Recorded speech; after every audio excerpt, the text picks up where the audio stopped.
Delhi ಗದ್ದುಗೆಗೆ BJP. Muddebihal BJP ಮಂಡಲದಿಂದ ವಿಜಯೋತ್ಸವ. ದೇಶದ ರಾಜಧಾನಿ ದೆಹಲಿಯಲ್ಲಿ ಬಿಜೆಪಿ ಅಭೂತಪೂರ್ವ ಗೆಲುವನ್ನು ಸಾಧಿಸಿದ ಹಿನ್ನೆಲೆ ಮುದ್ದೇಬಿಹಾಳ್ ಬಿಜೆಪಿ ಮಂಡಲದಿಂದ ಪಟ್ಟಣದ ಬಸವೇಶ್ವರ ವೃತ್ತದಲ್ಲಿ ವಿಜಯೋತ್ಸವ ಆಚರಿಸಿ ಪರಸ್ಪರ ಸಿಹಿ ತಿನ್ನಿಸಿ ಸಂಭ್ರಮಿಸಿದರು.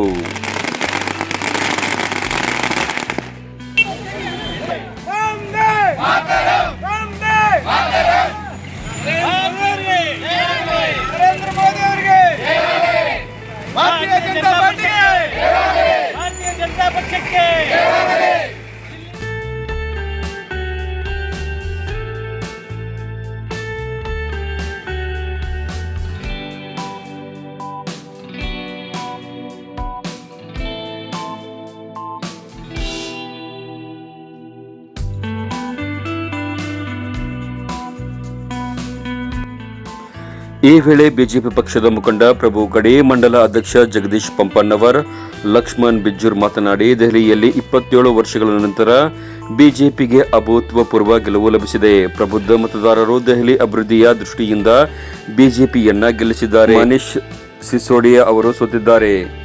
ಲಿಕ್ಕರ್ ಶೀಶ್ ಮಹಲ್ ಹಗರಣದ ಹಿನ್ನೆಲೆಯಲ್ಲಿ ದೆಹಲಿಯಲ್ಲಿ ಆಪ್ನ ಬಣ್ಣ ಬಯಲಾಗಿದೆ. ಇನ್ನು ದೆಹಲಿಯಲ್ಲಿ ಕಾಂಗ್ರೆಸ್ ಪಕ್ಷ ಸತತ 3ನೇ ಬಾರಿಗೆ ಶೂನ್ಯವನ್ನ ಸಂಪಾದನೆ ಮಾಡಿದೆ. ಲೋಕಸಭಾ ಚುನಾವಣೆಯಲ್ಲೂ ಅದು ಶೂನ್ಯ ಸಂಪಾದನೆ ಮಾಡಿತ್ತು.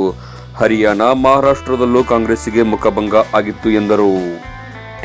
ಕೇಜ್ರಿವಾಲ್ ನಿಜವಾದ ನಾಯಕನಲ್ಲೇ ಅಲ್ಲ, ಒಬ್ಬ ಅಧಿಕಾರಿಯಾಗಿ ಸನ್ಮಾನ್ಯ ಅಣ್ಣಾ ಹಜಾರೆ ಅವರ ಇರ್ತಕ್ಕಂಥ ಹೋರಾಟದಲ್ಲಿ ಪಾಲ್ಗೊಂಡು ಅವ್ರ ಹೋರಾಟದ ಫಲವನ್ನು ಪಡ್ಕೊಂಡು ಅಧಿಕಾರಕ್ಕೆ ಬಂದಿರೋದು ವ್ಯಕ್ತಿ ಅವರು. ಮಾಡಿಲ್ವಾ? ನಾನು ಎಷ್ಟು ಭ್ರಷ್ಟಾಚಾರ ಮಾಡಿದ್ರೆ ರಾಜ್ಯದಲ್ಲಿರ್ತಕ್ಕಂಥ ಎಲ್ಲವನ್ನ ಲೂಟಿ ಮಾಡುವಂಥ ಕೆಲಸವನ್ನು ಮಾಡಿ ಜೈಲು ಕಂಡುವಂಥ ಒಂದು ವ್ಯಕ್ತಿ ಅಂದರೆ ಸಿಎಂ ಅಂದರೆ ಅವನೇ ಅಧಿಕಾರ ಹೇಳ್ತಾ ಇದ್ದಾರೆ. ಆದರೆ 27 ವರ್ಷ ಮೊದಲ ಅಲ್ಲೇ ಭಾರತೀಯ ಜನತಾ ಪಾರ್ಟಿ ಇಡೀ ದೇಶದಲ್ಲಿ ಯಾವ ರಾಜ್ಯದಲ್ಲಿ ಕೂಡ ದೆಹಲಿಯಲ್ಲಿ ಕಾಯಂ ಭಾರತೀಯ ಜನತಾ ಪಾರ್ಟಿ ಇರ್ತಿತ್ತು. ಜನರು ಪರ ಕೊಟ್ಟಾರ. ಈ ನಿಮ್ಮ ನಾಯಕತ್ವದಲ್ಲಿ ಇಡೀ ನಮ್ಮ ದೇಶವೇ ನಿಮ್ಮ ಹಿಂದೆ ಬರ್ತೇವೆ ಅನ್ನೋ ಒಂದು ಆಶ್ವಾಸನೆ ಕೊಟ್ಟಾರ.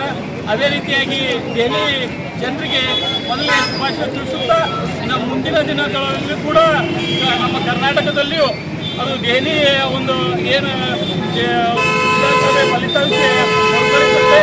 ಅದೇ ರೀತಿಯಾಗಿ ನಮ್ಮ ಕಾರ್ಯಕರ್ತರು ಇನ್ನೂ ಹೆಚ್ಚಿನ ಒಂದು ಇರಲಿದ್ರೆ ದೆಹಲಿಯಲ್ಲಿ ನಮ್ಮ ಬಿಜೆಪಿ ಸರ್ಕಾರ ಮಾಡಬೇಕಾದ್ರೆ ಕೇವಲ 36 ಸೀಟ್ ಬೇಕಾಗಿತ್ತು.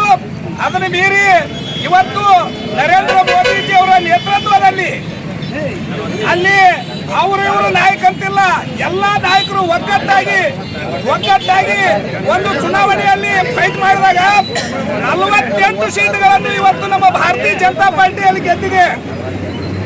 48 ಸೀಟ್ಗಳು ಗೆದ್ದಿದೆ. ಅದಕ್ಕೆ ಇವತ್ತು ಅದೇ ರೀತಿಯಲ್ಲಿ ನಮ್ಮ ಭಾರತ ದೇಶದಲ್ಲಿ ಯಾವುದೇ ರಾಜ್ಯದಲ್ಲಿ ಆಗಲಿ ಮುಂಬರುವ ದಿನಮಾನಗಳಲ್ಲಿ ಬರುವಂತ ಚುನಾವಣೆಗಳಲ್ಲಿ ನಾವು ಒಂದೊಂದೇ ರಾಜ್ಯದೊಳಗೆ ಕಾಂಗ್ರೆಸ್ ಜೀರೋ ಇದ್ದದ್ದು ಜೀರೋ ಇರುವಂಗ ಮಾಡ್ತೀವಿ ಅಂತ ಈ ಸಭೆಯಲ್ಲಿ ಕೈ ಎತ್ತಿ ಹೇಳಕ್ ಬಯಸ್ತೀನಿ. ಬಂಧುಗಳೇ, ಮುಂಬರುವ ದಿನಮಾನಗಳಲ್ಲಿ ನಮ್ಮ ಕರ್ನಾಟಕದಲ್ಲಿ ಕೂಡ ಕಾಂಗ್ರೆಸ್ ಖಾತೆನ ಓಪನ್ ಮಾಡಕ್ಕೆ ಸಂಗಮ ದೇವರಳ್ಳಿ ವಿಜಯಕುಮಾರ್ ಬಡಿಗೇರ್ ಮಾತನಾಡಿ, ನರೇಂದ್ರ ಮೋದಿಯವರನ್ನ ಕೈಬಿಡಿಸಲು ಮತದಾರರು ಮತ್ತೊಮ್ಮೆ ಬಿಜೆಪಿಗೆ ಆಶೀರ್ವಾದ ಮಾಡಿದ್ದಾರೆ ಎಂದರು. ಚುನಾವಣೆಯಲ್ಲಿ ನಮ್ಮ ಬಿಜೆಪಿ ಪಕ್ಷ 70 ಸೀಟ್ಗಳಲ್ಲಿ 48 ಸೀಟ್ಗಳನ್ನು ಜಯಗಳಿಸಿ ಜಯಬೇರಿ ಬಾರಿಸಿದೆ. ಅರವಿಂದ್ ಕೇಜ್ರಿವಾಲ್ ಅವರು ಅಲ್ಲಿ ಹೆಂಗೆ ಭ್ರಷ್ಟಾಚಾರ ರಹಿತ ಆಡಳಿತ ಮಾಡ್ತಿರೋದು ಅನ್ನೋದಕ್ಕೆ ಇದೊಂದು ದೊಡ್ಡ ಸಾಕ್ಷಿಯಾಗಿದೆ.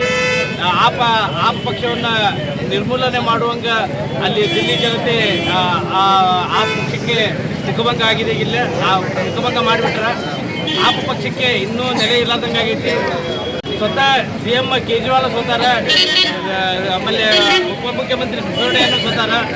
ಇದಕ್ಕೆ ಅವ್ರಿಗೆ ನಾಚಿಕೆ ಬರಬೇಕು. ಸ್ಥಳೀಯ ಮಾಜಿ ಶಾಸಕರಾದ ನಡಾಳೆ ಸಾಹೇಬ್ ಇರಬಹುದು, ಎಲ್ಲರಿಗೂ ಈ ಒಂದು ವಿಜಯೋತ್ಸವದ ಒಂದು ಘೋಷಣೆ ಏನಂತಂದ್ರೆ ಭೋಲಾ ಭಾರತ್ ಮಾತಾ ಕಿ ಭೋಲಾ ಭಾರತ್ ಮಾತಾ ಕಿ ಜೈ ಶ್ರೀರಾಮ್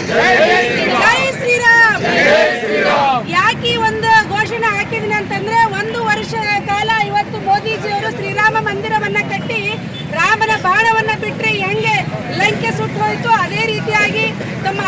ಆಕಸ್ಮಿಕ ಒಂದು ಒಳ್ಳೆ ಕೆಲಸದಿಂದ ಇವತ್ತು ದೆಹಲಿಯಲ್ಲಿ 26 ಸೀಟು ಗೆಲುವನ್ನು ಸಾಧಿಸಬೇಕು ಅಂತ ನಮ್ಮ ಉದ್ದೇಶವನ್ನ ಇಟ್ಟುಕೊಂಡಿದ್ದು, ಅದರ ಉದ್ದೇಶದಿಂದ ಇವತ್ತು 48 ಸೀಟನ್ನ ಗೆದ್ದು ನಾವು ವಿಜಯೋತ್ಸವ ಹೇಗೆ ಆಚರಿಸಬೇಕಂದ್ರೆ ಮನೆಯಲ್ಲಿ ಹಬ್ಬ ಮಾಡುವಂತ ಸ್ಥಿತಿ ಇವತ್ತು ಕ್ರಿಯೇಟ್ ಆಗಿದೆ. ಇವತ್ತು ಕರ್ನಾಟಕದಲ್ಲೂ ಅಷ್ಟೇ ನಾವು ಈ ಸಲ ಸೋತಿದ್ದೀವಿ, ಸತ್ತಿಲ್ಲ. ಆದ್ರೆ ಮುಂದಿನ ದಿನಮಾನಗಳಲ್ಲಿ ಒಳ್ಳೆ ಸಂಘಟನೆ ಮಾಡಿ ಇಲ್ಲಿನೂ ಕೂಡ ಅಭೂತಪೂರ್ವ ನಾವು ಸ್ಥಾನಗಳನ್ನು ಗೆದ್ದು ವಿಜಯೋತ್ಸವದಲ್ಲಿ ಮಾಣಿಕ್ ಚಂದ್ ದಂಡಾವತಿ, ಶ್ರೀಶೈಲ್ ದೊಡ್ಮನಿ, ರವೀಂದ್ರ ಬಿರಾದಾರ್, ಹನುಮಂತ ನೆಲವಡೆ, ಬಸವರಾಜ್ ಗುಳಬಾಳ್, ಹಿರಿಯರಾದ ಶಾಂತಪ್ಪ ಕಮತ್, ರಾಜು ಬಳ್ಳೋಳಿ, ಪರಶುರಾಮ್ ನಾಲ್ತೋಡ್, ಅಶೋಕ್ ಚಿನಿವಾರ್, ನಾಗೇಶ್ ಕೌಡಿಮಟ್ಟಿ, ಸಂಜಯ್ ಬಾಗೇವಾಡಿ, ವೀರೇಶ್ ಡಬಳಗಿ, ಶೇಖರ್ ಡಬಳಗಿ, ರಾಜಶೇಖರ್ ಮ್ಯಾಗೇರಿ, ಪ್ರೀತಿ ಕಂಬಾರ್, ಪ್ರೇಮಾ ಕಂಬಾರ್, ಗೌರಮ್ಮ ಹುಣಗುಂದ್, ಮದನ್ ಮಠ್ ಸೇರಿದಂತೆ ಪಕ್ಷದ ಕಾರ್ಯಕರ್ತರು ಹೆಚ್ಚಿನ ಸಂಖ್ಯೆಯಲ್ಲಿ ಭಾಗವಹಿಸಿದ್ದರು.